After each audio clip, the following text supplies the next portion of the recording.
yeroo tokko namaaf ta'uun ofumaaf wanta ta'a kenniteetiin hin jette boroma asiif deebi addunyaan tun kennite fudhataa jechuudha. Baasiin kan kee hundumtuuyyuu aannan burcuqqoo tokko gaaf sanaatiin obaaftee sirraa dhumatee jira.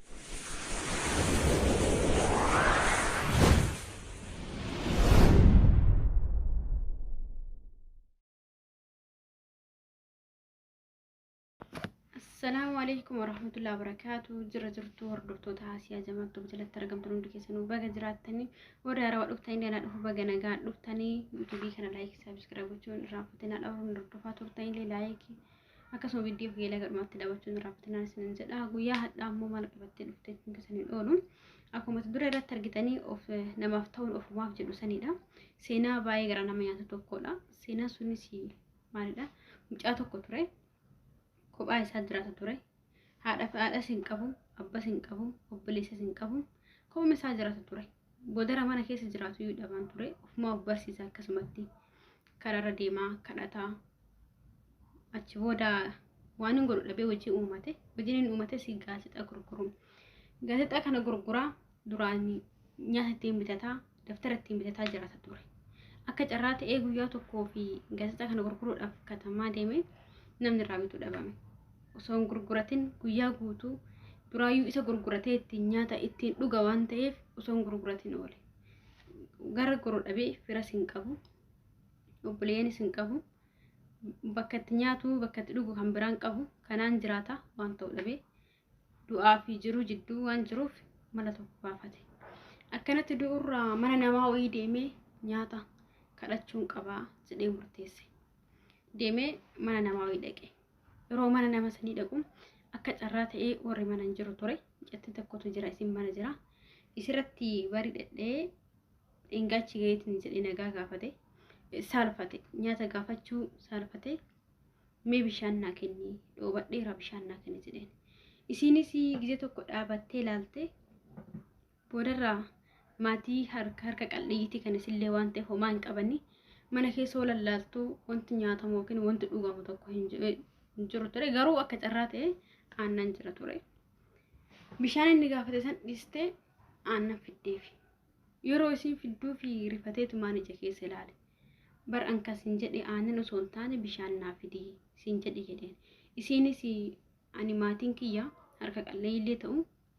yeroo namni bishaan isin gaafate yeroo namni rakkateetiin isin dhufeetiin hin jedhe nama san nyaachisaa obaasaa waan jedhamu na barsiisanii akka carraa ta'e immoo nyaata lafaan qabnu aannan kana jetteen ishii hangamsii kafala jennaan kaffaltii tokko hin barbaadu osoo jiraate kana aluu yusii godha jetteeni ishii jedhee aannan san dhugeechi deema yeroo booda waggaa 10 booda akka carraa ta'e intalli kun dhibamte innis deemeera inni addaan deemanii waggaa 10 booda isiin dhibamte jechuudha dhibamtee gara mana yaalaa deemte yeroo mana yaalaa deemtu yeroo gara mana yaalaa deemtu akka opereeshinii taatutti mali akkas ta'uudhaaf immoo tuyyuu doktorri garaa baqaqseetiin hodhu akka carraa ta'e achi keessa hin jiru ture waan godhan dhabanii doktora biraatti dawwalan yoo doktoratti dawwalan kun mucaa yeroo waggaa dura arganii aannan kenniteef san ture bishaan kadhachuu dhufe isin garuu hin beeknenis hin beekne itti dawwalanii yoo san ariifataa dhufe uffata isaa qayyaratee namni isatti kan dawwalanii fi doktorri mana kana keessa kan garaa baqaqsee hodhu hin jiru waan ta'eef maaloo nama du'araa baraara jedhanii itti dawwalanii innis nama bira du'araa baraara jedheen dhufe yeroo dhufeetiin jedhu garuu waan addaa isa qunnamee rifate maaliif jennaani nama dhibamee yaaluudhaaf dhufe kun incattii gaafa aannan isaaf kennite sanidha. Isin of hin beektu waan ta'eef osoo waan tokko hin dubbatin yaala isii waan isii barbaachisu hunda godhee fi yaalee geesse erga yaaleetiin hin geesse guyyaa 3 akkas booda of barte erga of barte amma booyaa imimmaan qabachuu dadhabdeen gaafii tokko gaafatte obboleessa kiyyaa gaafii tokko si gaafachuu barbaada jetteen hayyee gaafadhu jedheen ani kan dhaladhe maatii harka qalleeyyii ture durallee ammas immootu abbaa hin qabu haati kiyyaa mana namaa deemtee qulqulleessaa nyaata nu galaan akkasitti jiraanna qarshii kana bakka tokko siif kafaluu hin danda'u maatiin keenya hospitaala guddaa deemanii yaalamu miti yooma dhibamaniitiin hin jedhanuyyuu deemanii dawaa bitanii manatti galanii malee abbaan kiyyaa saba yaaldaberraan addunyaa kanarra na jalaa boqate kana waan ta'eef qarshii kana suutan akkasiif kafalu warra leena irraa amansiisee warra leena irraa amanettee isin garuu hin barre akka mucaan kun mucaa san ta'e inni garuu baree jira inni si humaa rakkoo hin qabu ammas kafaltu boodas kafaltu warqata manni hakimii si habarreessu xalayaa manatti siif ergina ammaaf deemii gali rabbi si hamaaru jedheeni kaatee gara manaatti deemte ergasiin mana gara manaatti deemtee tutturtee booda guyyaa 3-4 booda xalayichi barraa'ee ergameef xalayichi yoo ergameef bira ga'u banuu sodaatte qarshiin kun guddaa ta'inna waan idimee kiyya keessattuu kafalee fixu ta'uu dhabuu danda'a kan jettu irraa bakka sodaataa birrii kana isaa fudhe kafale kan jettu banuu sodaatte